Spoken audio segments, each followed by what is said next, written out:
Hello and welcome. I am so glad you're here. I'm Beth, a creator-based coach with CMH Coaching for Life. I'm here today to help you and those you love create a life you feel grounded and at home in. Think of a life where you feel peace, love for those around you, and in a flow with just enough challenge to keep you happy and creating something wonderful. Sounds like magic, but it's not. You can create that life every single day. You can have a life full of love, excitement, hope, and creation. Our mission at CMH Coaching is to flood the earth with light through compassion, mindfulness, and hope. And I'm going to ask a favor of you. If you like what you see and hear today, think of someone you know that would enjoy and benefit from this message. Our mission is to flood the world with compassion, mindfulness, and hope. Share this with them. But for now, this is time just for you. So settle into whatever you're doing and enjoy this time with the girls, where we create that one awesome, amazing, perfect life every one of us is seeking. You gotta watch your thinking. Watch your thinking. Watch your thinking. So, how about that tapping meeting on Saturday? Wasn't that Jumpstart? Loved it. Thank you so much, Jen. You're welcome. Yeah, so powerful. Do you want to tell your quick story about your asthma attack? I think people would love to hear it. Yeah, I just am like, so I am dealing with really kind of like some early osteoporosis, what I shouldn't have, but I've come to find out that my asthma medicine I've been on for like 20 years, it's an inhaled corticosteroid, does something to your bones. It creates brittle bone. And so I'm like, that's another piece of the puzzle coming together. So I've gone off of that to try and heal my bones. And I'm going to be going to see an allergy person, but I've come off that. And so I've noticed that my lungs are getting tight and I'm having to use my rescue inhaler more. And I got up and got ready for church and I had to use it. And I'm like, I don't want to use it more and more. And on the way to church, I started having another asthma attack. And I was just like, this is just not good. And so I started to tap it out. I did the protocol that I taught and I tapped out. And it was more of like the tightness in my lungs I'm feeling right now. I didn't call it asthma because I was like, my body maybe doesn't know what that is. So I'm just going to focus on the tightness in my lungs and tapped it out. And it worked. I went through it 3 times and I was like, I don't have the tightness. It was just like fascinating to me. And so I have just been like diving down that rabbit hole of like, here's my list of things that I want to work on now, so. Try it on everything, right? Yeah.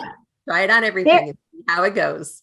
Yeah. There are so many things that we've been given, so many tools that are so natural that our body recognizes and understands.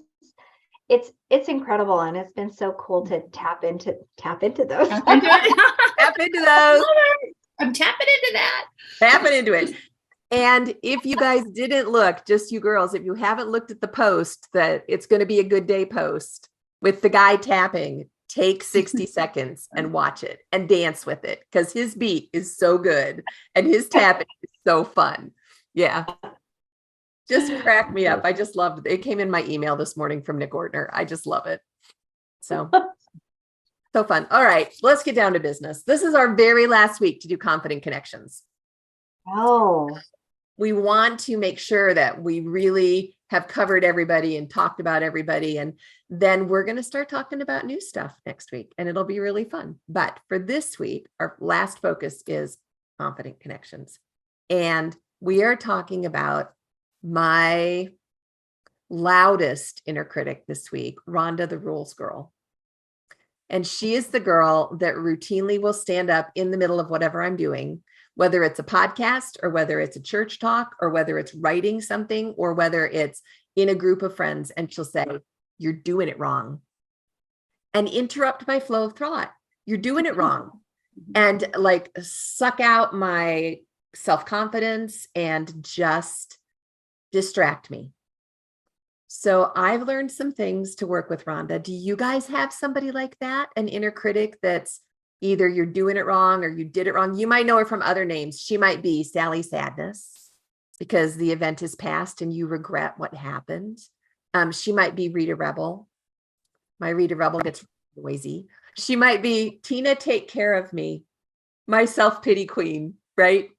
Oh, they all hate me. Just take care of me. Or she might be look at me, Lucy. She could be anything, but she's a rules girl primarily. And she's telling you that you're doing it wrong. One of the way. Mine shows up as Debbie, you did it wrong. It was like I love that. Debbie, you did it wrong. So it's not like when I'm doing it, she's like, oh, you're doing it wrong. No, it was like after the fact. Oh, by the way, you did it wrong. Or you could have done it better, things like that. And I'm all like, because in the moment, maybe I had I was working on having the confidence, or I knew what I was doing, or I thought then after the fact, it starts to be the doubter and that you did it, or even you did it wrong. I'm like, what? Was there a right way to do it? Or was it just, I just did it? Yeah. I know Flora the Floyer is a big part because of the Debbie, you did it wrong. Because Flora's keeping track. Here's the evidence that you did it wrong, served up on a platter for you. That's right. That's right. Yeah. And mine is really different. So like when you pose this to us, Beth, I've been paying attention this week, and mine comes out with just a stupid example. This morning, I have my routine of how I open up the blinds because we've got a lot of windows in our house and we open and close the blinds. So I started to open the blinds in a different room out of my routine, right? It was out of the routine. And it was like, wait, you can't do this. This is wrong. This is not the right way to do this. You must follow the rules. The rules say this, right? And I'm like, what does it matter? This is what? Not only that, but I'm the one that made the rules. Yes. Right. And why did I make that dumb rule? Like, I don't even know. Right. Yes. How interesting. I have had that same thing though. When I was raising all the kids, when everybody was home, I was an expert at efficiency. I mean, with 9 kids, you kind of have to be an expert at efficiency or you sink. And so everything I did, I would try to do as efficiently as possible. And then we had fewer and fewer kids as everybody grew up and moved out. And now it's pretty much just me and Troy, but I still have that efficiency in there to the point of, sometimes I'll see, oh, you folded the napkin just right. And then the rules girl will show up. You did it wrong as you're working in the kitchen. You could have been more efficient in that way. That inner critic. And it's not healthy for me to try and be as efficient as possible. That served its purpose, but now I'm all about savoring and being present and enjoying, and that efficiency then gave me the time to savor and be present and enjoy after all the peanut butter and sandwiches were done, and after all the dishes were taken care of. But it bought me that time. I just don't need it now. But it's like that part of me, that inner critic, doesn't know that. She doesn't want to let go yet. And now that we have the opportunity to be super efficient, she wants to be as efficient as possible. And we don't need that anymore. So interesting about your blinds. What are you going to do with that?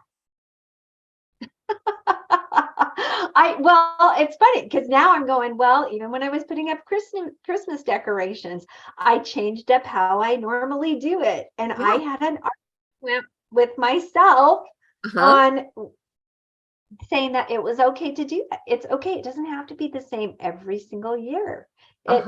Yeah, because it is the efficiency thing. And as you were talking about that, Beth, I didn't think about efficiency, but that is really what it's about. I take my picture so I know exactly where to place things. And that way it's quick and I'm done it only takes me X amount of time, to do this. And this year it took me way longer because I wanted to change things up a bit. And boy, she had a hard time with that. Well, because what I see in the inner critic that's all about the rules and the efficiency is perfection. That if it's not perfect, it's wrong. And so it's like another facet of our perfectionista. You know, she's Mhm. like, if you can't be perfect at it, just don't even bother. Leave all those blinds closed because you totally did it wrong. No light for you today, or no Christmas decorations, or whatever it is. It's just fascinating.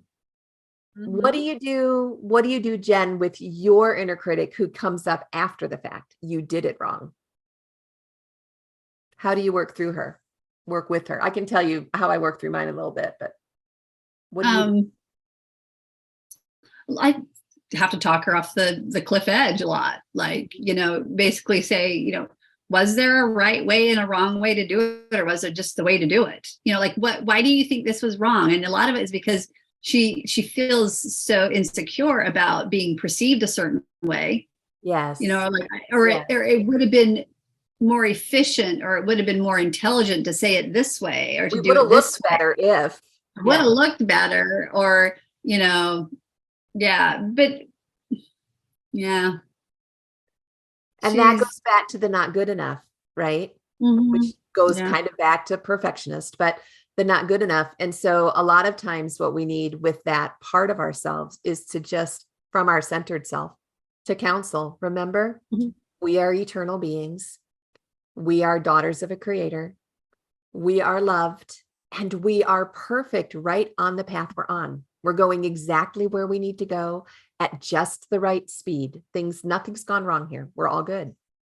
And that, I mean, just even saying that, my whole body goes, oh. Yeah.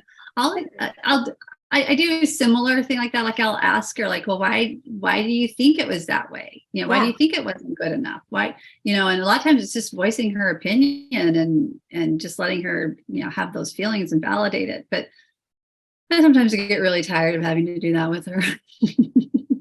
Well, and I notice too, if I'm too tired, too hungry, or too isolated, my inner critic will be a lot noisier, and so sometimes I need to go out for a walk, or I need to eat something, or I need to call a friend and just talk to somebody, because that's really what the need is. It's just, I was listening to training this week with Jody Moore.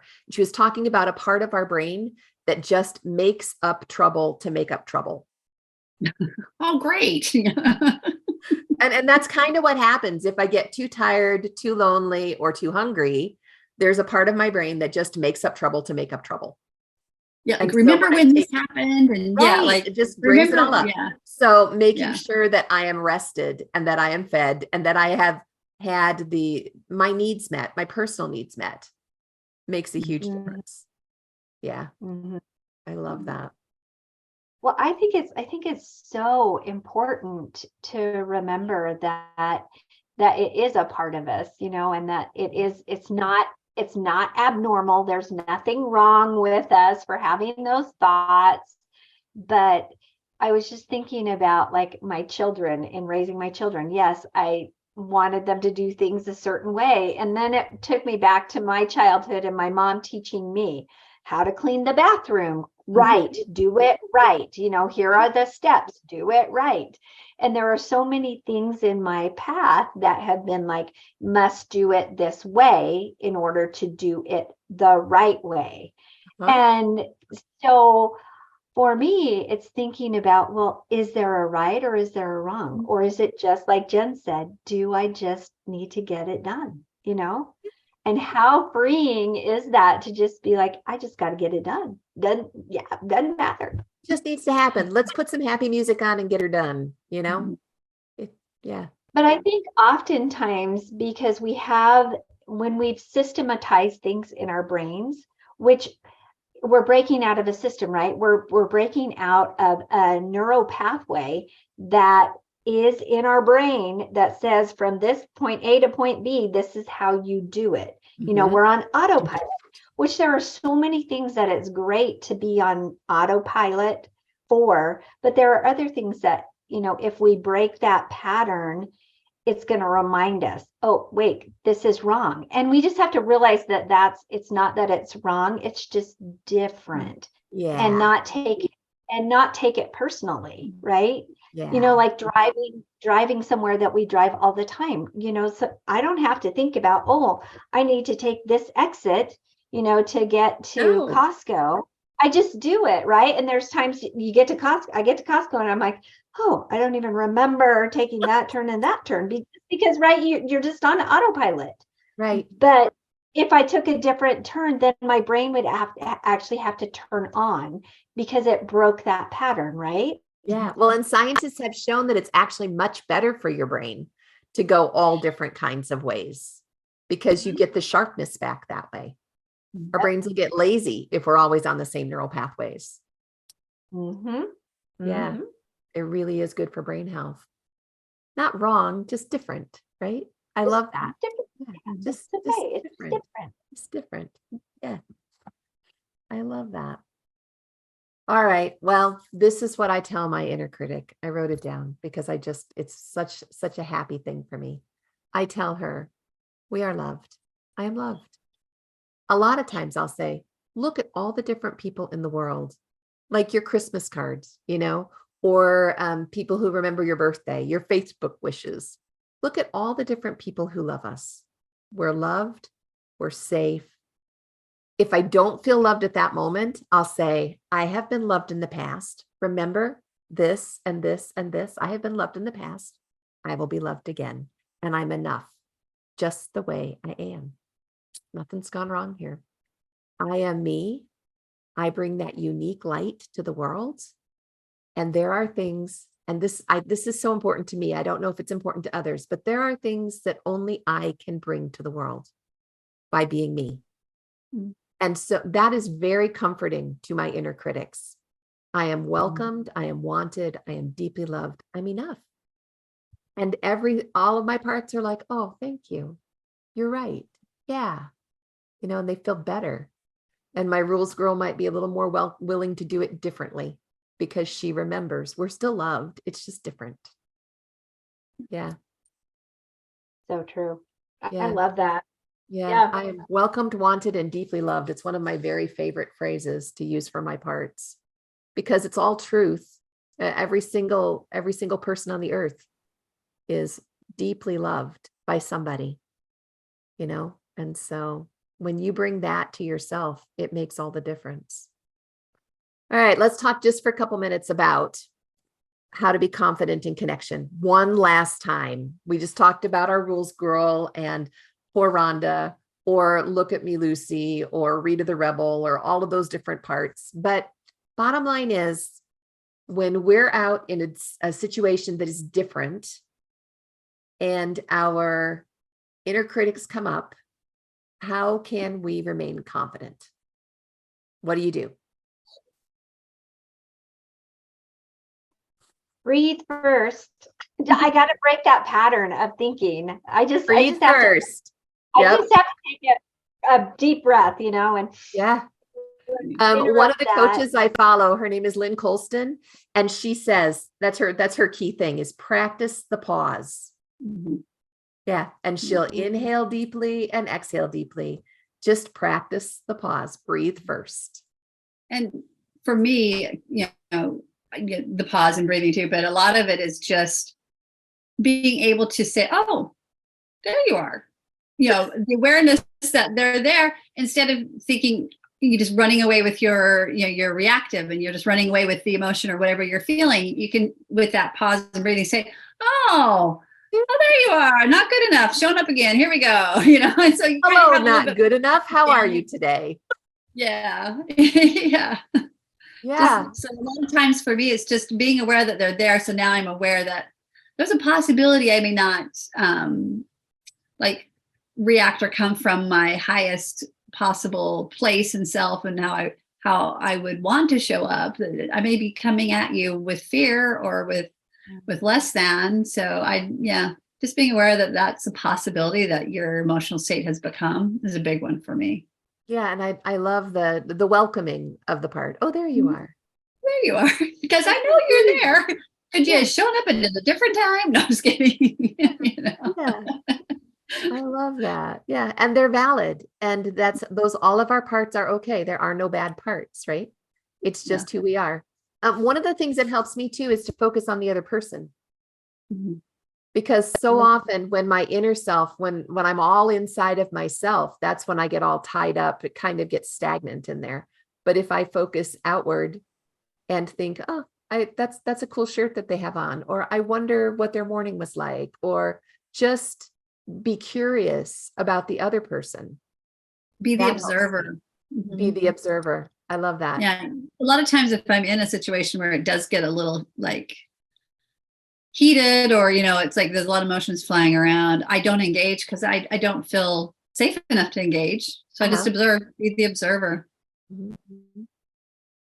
I think it's oftentimes we have the opportunity to even ask the other person a question about them, and it oftentimes will diffuse that information. You know, maybe somebody's upset that, you know, they didn't get a party invite, you know, and their feelings are hurt and they're upset and they're coming, you know, at you, or they usually it's not directly to you, it's to somebody else that tells somebody else that. But just being able to have that opportunity to just ask them, you know, more information so you can find out more. Gosh, I did put that in the mail. I'm so sorry that you didn't get that. Oh my gosh. You know, just tell me what's going on. I feel like a disconnect right now. What's going on with you right now? Yeah. And why is that? You know, why? Asking Well, why. when we're helping them, we feel more confident in ourselves, and that really helps. That makes a big difference. All right. Famous parting words. We are important. We are good enough exactly as we are. Come into your centered self. Remember your creator. Touch base. Use that connection. Any other famous parting words you want to add? No. Then we're gonna launch right into what's coming up. So we had this amazing tapping workshop on Saturday. We currently have, what do I want to say? It's a poll on the Facebook page, because we're planning next year's Jumpstart workshops. And in the next couple of weeks, all of next year will be pretty well decided, and we'll have our plan. So if you haven't responded to the poll on the 50/50 Girl Club, it's pinned to the top of the page. Please respond. Tell us what you'd like to see. It's as easy as just clicking a box. What would you like to be? And if there's something that you want to hear that's not on there, feel free to write it in. We're all about the write in vote, you know? So next month on the first Saturday, we're going to have a Jumpstart workshop. Do we know what it is yet? Not yet, but we will in the next week. And by the next time we visit, we'll be able to tell you. Other things that are happening. JC, you want to tell us about book club? Yeah, so book club, we finished our Sacred Rest, and what a great book. Well, oh my gosh, yeah. I will continue to revisit that one often. We are moving into The Power of Ted, and it's not a very long book, but I understand it's super, super powerful. So I'm expecting those discussions to be just amazing. So looking forward to that this week. And we'll do that. We'll probably take I don't know if we'll take any time off this month. We'll have to see. How it falls. I know the holidays are all on the weekends, so it may not bother your Wednesdays at all. Yeah. We'll just have to see how the group feels. We'll keep you guys informed if there's any changes. Otherwise, just plan on coming and joining us. It doesn't matter if you have the book or not. Just so you know, it doesn't matter if you have the book or not. If you want to just join us and listen to the discussion, if you're introverted and you're uncomfortable, you don't have to share your picture. Just come and listen. Because you will gain so much insight, and then guaranteed there will come a point where you're going to click on that video and you're going to be like, yeah, I'm comfortable now sharing my video. I can join you. It's okay. Okay. Yeah. But just come and join. Yeah. I love it. Well, the other thing we have going this week is we have our guided mastermind, our Monday, for the girls that are in the Monday mastermind. We meet tonight at 7. Our masterminds are really special. JC, do you want to talk just a little bit more about what masterminds are so people can know a little bit about what a guided mastermind looks like? So a guided mastermind is the ability to have a subject that we discuss, and we're doing it every 2 weeks. But in between those times, it's a time to connect with other people that are in the mastermind. And the things that we're working on, for whether it's self-improvement, whether it's a relationship issue, whatever it is, we all have things, whether it's building our business and maybe some type of ideas and getting over a stuck point there. But masterminds are the opportunity to come together with like-minded people who all bring different experiences to the group. And we share, and we're actually in that group and learning how to coach one another in a way that's beneficial, and learning how to be open and to share and to be vulnerable and to learn and grow. And we need each other, ladies. We need each other. We can't. Isolation sucks, and we all know it from 2020. Yeah. And this is a great way to come out of it and to really, really ignite what is inside you for whatever purpose you're looking to ignite. Yeah. I just love the Monday Night Mastermind. The group is just so fun and so powerful. When you put a group of women together like that, it's amazing the power that we have as a unit. Yeah, it's great. And that was on special when we did U Week back in September. We have that opportunity coming up again in March. So we're just going to get started on, I think we're going to rebrand it, but it was U Week, might turn into Hero Week, right? We'll see how that goes. But masterminds, the enrollment opening will be coming up again. So if it's something that you're interested in, you let us know. Next thing after this week, next Tuesday, we have Coaching Clear. And those happen twice a month too. So we have first and third Mondays, and then we have second and fourth Tuesdays that we get together for these Coaching Clear sessions. Coaching Clears are just what it says. We take a short period of time at the beginning and we do some coaching. It's a Zoom meeting, again, that you can be as incognito as you want. It's not a real big participatory thing. We don't do a lot of group coaching.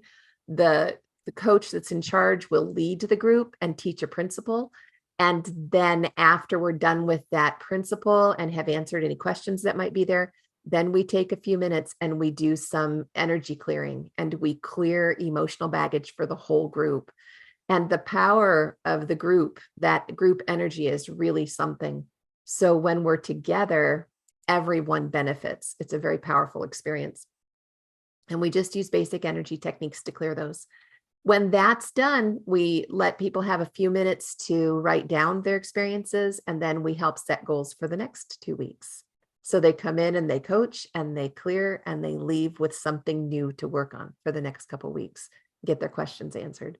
That too is a really great group to be in. And those are open. Go ahead. What I like about it is if you're also in the mastermind, you can then use the Coaching Clear with something that you're working on for those 2 weeks with your mastermind. So you're actually getting almost like a double whammy with it. Yeah. So that's what I like about it. Well, and when you enroll in a mastermind group, you automatically get Coaching Clear sessions as part of your package. Yeah. So it's just a really great program. So those are coming up. And then, of course, there will be Christmas, which is such a happy thing. And we'll be back next week with another Creator-Based Weekly to talk about a new topic. So until then, sage words of advice: be kind to yourself. You have to live with yourself for a long, long time. Be nice. So true. So until next week, y'all take care, and we'll talk to you very soon. Bye. Bye. When I'm feeling down and blue, I found a trick that I'll share with you. I can choose a better way with every little thought I think. Hey, thanks for joining us today in A Creator-Based Life. I hope you felt that compassion, mindfulness, and hope you came seeking today. You can find more of it at cmhcoaching.com, or on Linktree/CMH Coaching. Of course, any social media outlet, we're there too. Because you felt the benefit and light in this message, please invite those you care deeply about to join us. Help us to create a ripple effect across the globe of compassion, mindfulness, and hope. Then we can create a creator-based life together. Have a great week, y'all. We'll talk to you soon.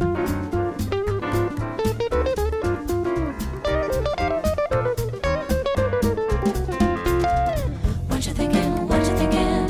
What you thinking? What you thinking? You gotta watch. What you thinking? What you thinking? You got to watch your thinking. When I'm feeling down and blue, I found a trick that I'll share with you.